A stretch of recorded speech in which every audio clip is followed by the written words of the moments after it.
Today we have the pleasure of speaking with Teresa, Elliott and Gregg Herrin. Gregg is Vice President of Water Infrastructure at Bentley Systems, and Teresa Elliott is Senior Director of Industry Marketing, Cities and Water Utilities at Bentley Systems. During this interview, we will be discussing the future of the digital water market and Bentley Systems' future plans concerning its water business. Hello, Teresa and Gregg. Welcome and thank you very much for being with us today. Hello, thank you.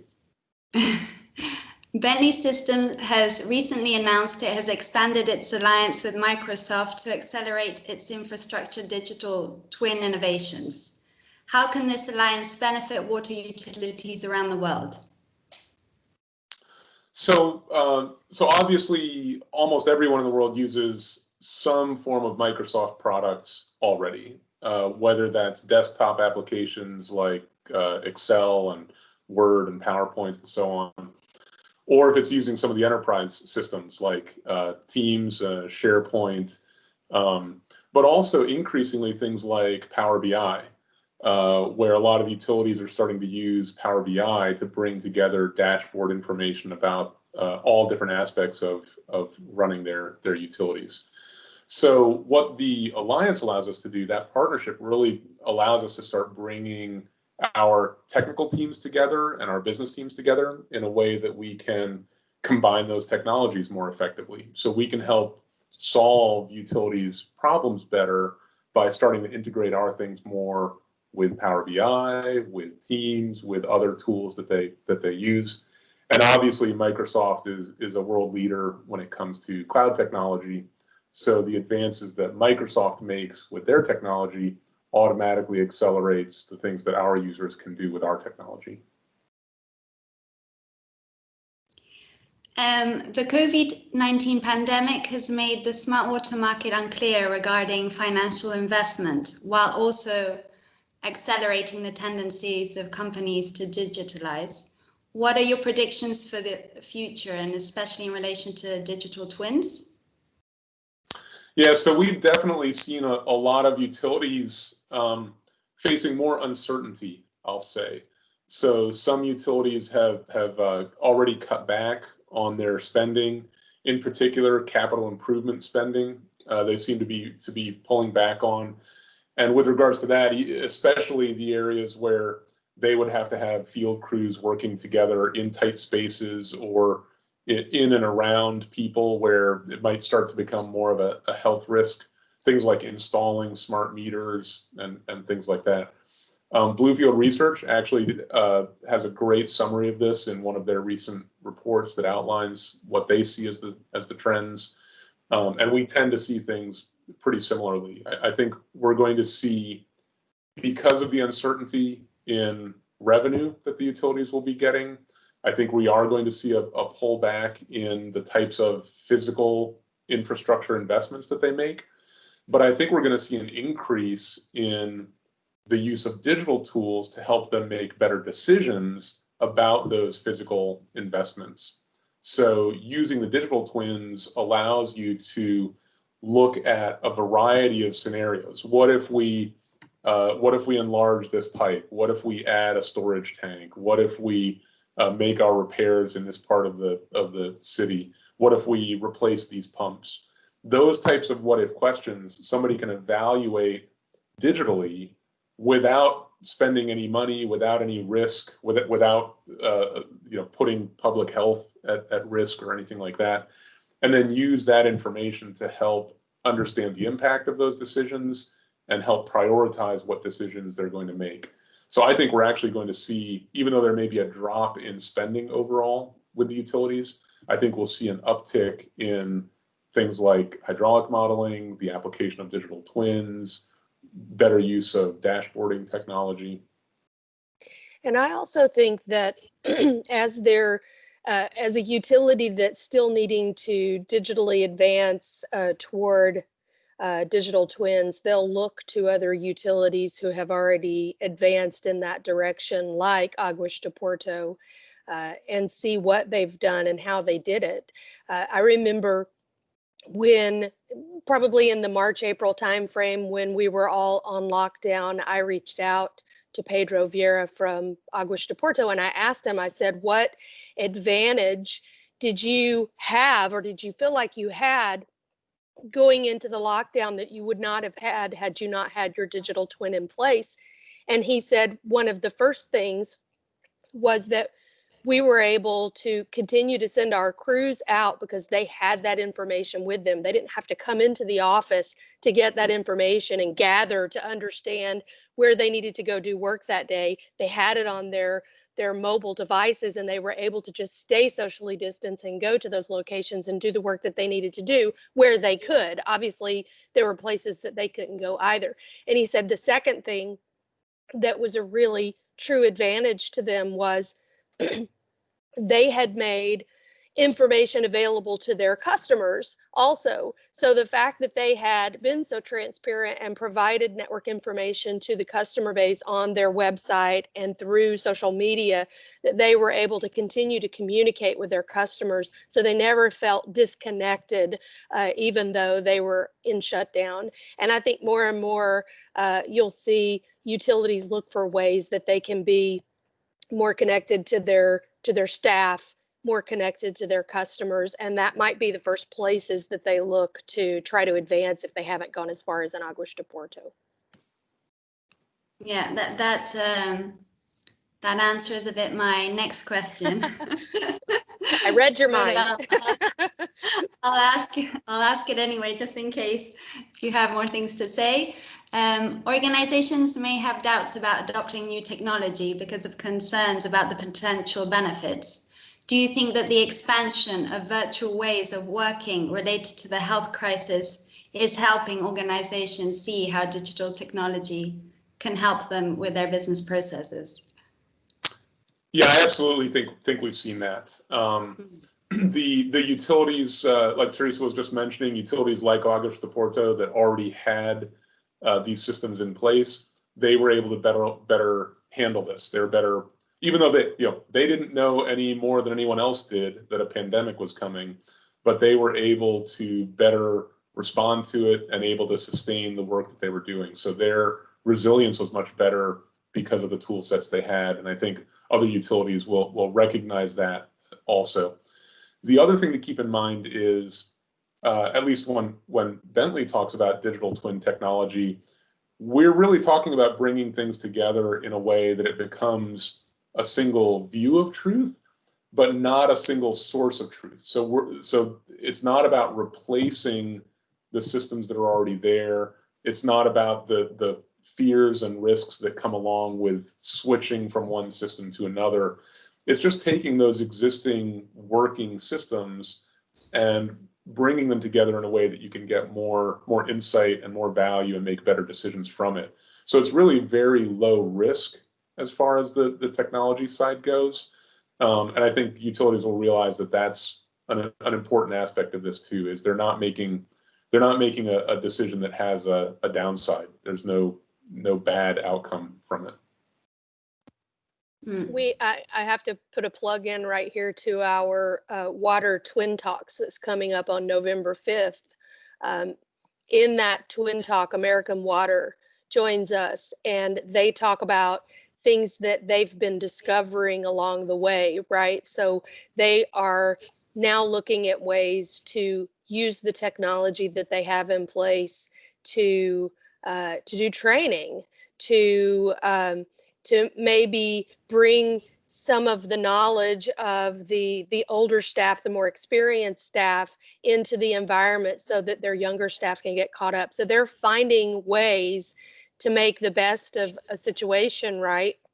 And to tackle problems that they had prior to the pandemic. So a big problem with aging workforce or retiring workforce, and trying to bring the knowledge from that workforce into the hands of the newer workforce who haven't been around as long, and maybe they don't know where every single pipe is buried, right? And so I thought that was a really interesting example. And that's one of the things that this environment also helps to do, is to put that information into a system so that someone can have the knowledge that an experienced person who was there when a pipe was buried would have, right? So when we were at Aguas de Porto, I remember walking into the room they called their green book room, and it was a row of desks, and there was this guy there that they mentioned him when we walked into the room, and they said he's been here the longest and he knows what's in every one of these green books sitting in the room.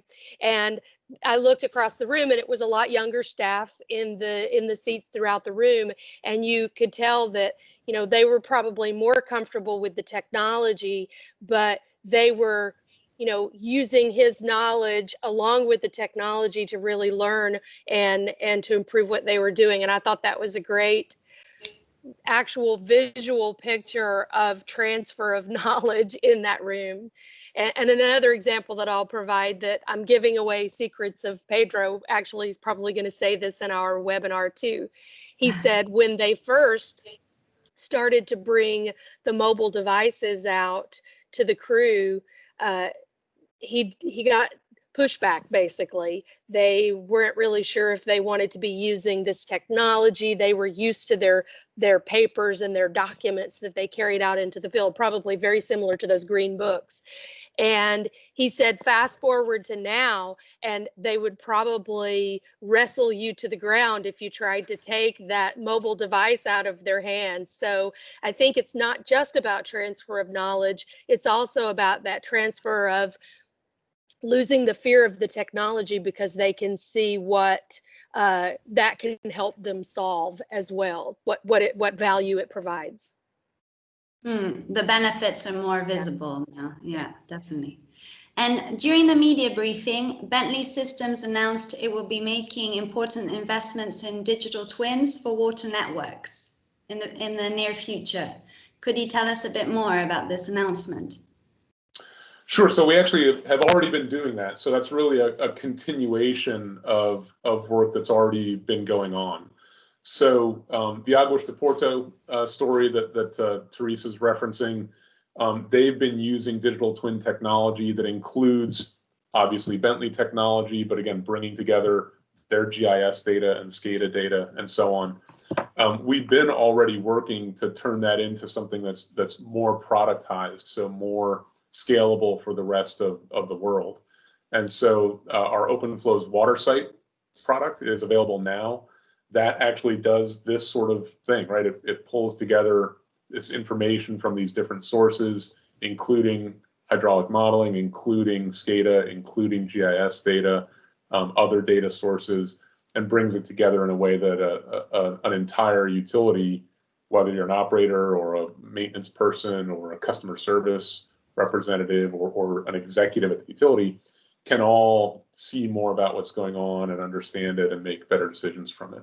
So that investment is going to continue. We'll continue to expand that Watersite product. We're working on some things now to expand our capital improvement planning tool set, and we'll just keep going with it. So as long as there's a problem that we can solve better, we will keep growing that tool set. You also announced that Bentley Systems will be investing in leading water portfolios in Asia and especially in China. Could you tell us a bit more? Sure. So as I mentioned, when at the start of the pandemic, I was actually living in Shanghai. That situation has changed thanks to international travel restrictions and policies, but our investment there is still strong, and so we're still growing a team there. We're still working on our technology, and certainly for China, they're very fast to adopt new technology, which you'd see if you look across all of the different year in infrastructure nominees and finalists, and a lot of the winners. You will see a lot of Chinese companies there, and you'll also see organizations throughout the rest of Asia.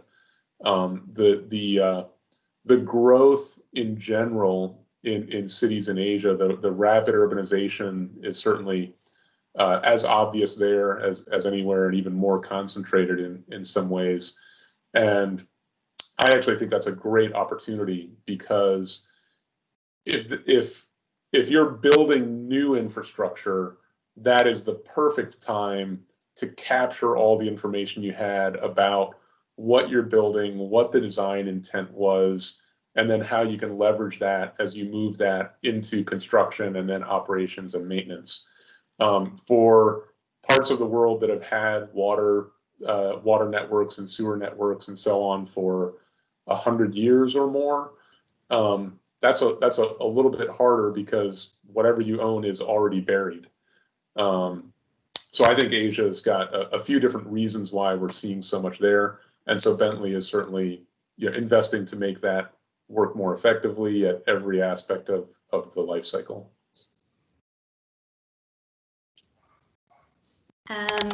So governments are increasingly turning to public-private partnerships to finance and operate bulk water supply and wastewater treatment. How do you think this will affect the adoption of digitalization? I think it's going to speed it up. I think having private organizations more engaged with the decision-making process, I think you're going to see faster adoption of new technologies. There's going to be more of a desire for things that are optimal, not just functional. And so I think that is going to, I think we're going to see an increase in the speed at which some of these things get adopted.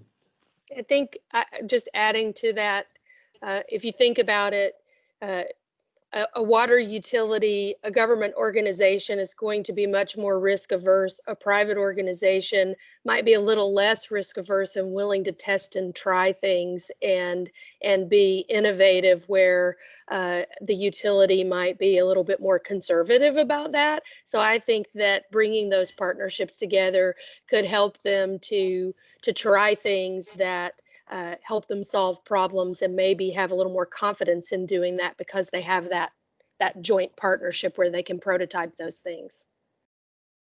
Definitely. And lastly, could you tell us a bit more about the Watersite solution you recently released, designed for smart cities, which you mentioned in the media briefing? Sure. Did you want to jump in on that one, Teresa, or do you want me to dive in first? Yeah, go ahead. Okay, so I'll cover the Watersite part, and then maybe Teresa can talk more about the bigger city side of it. So as I mentioned, Watersite is really about bringing together these different pieces of technology. So information technology like GIS data, operational technology like SCADA information, engineering technology like hydraulic simulation tools, and bringing that all together in a way that everybody in an organization can benefit from it.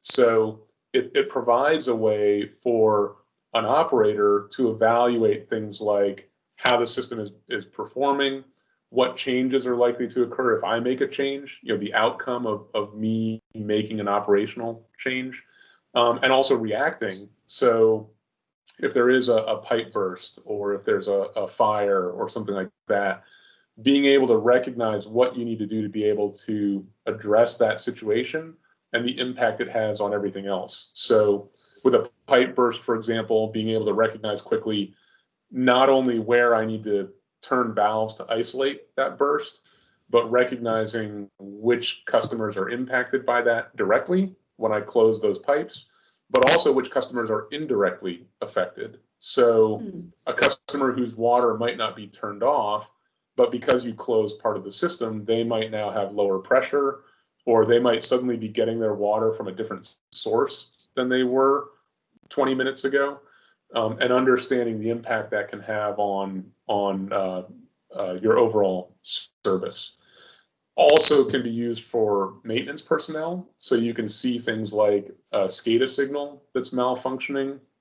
You can see things where the operating characteristics of a pump are starting to drift away from the intended operating point. The engineering teams can still use that information as the basis for their planning studies or other project work that they do. And even executives can use this to keep track of things like how their non-revenue water strategies are impacting water loss. So really, it brings it together in a way that opens this up across the entire utility. Then beyond that, it does also dock into a bigger city story And I'll leave it for Teresa to sort of explain that a little bit more. Yeah, so for a digital twin at city scale, even though these are different departments, there may be information that they would like to be able to share with one another. And one example of that would be looking at projects that are happening throughout a city. So a water utility might have projects, an electric utility, a roads department. There might be a big development happening in a city. And we actually have the capabilities of bringing all of that information together in a city scale digital twin environment.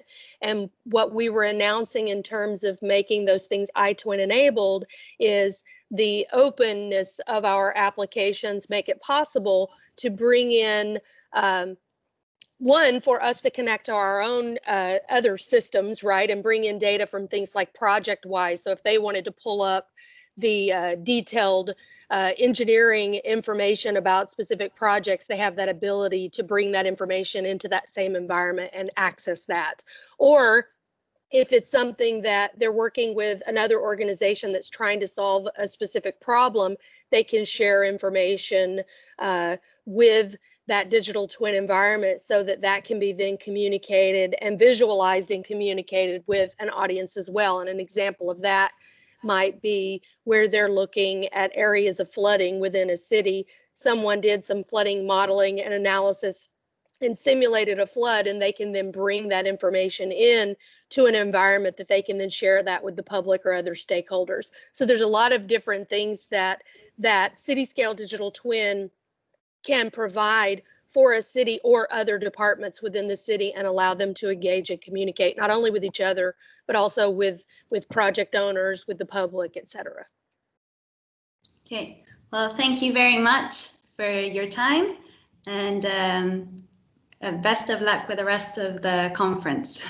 Thank you. Thank you, Olivia. Thank you. It's nice speaking with you. You too. Thank you, Bye. Olivia.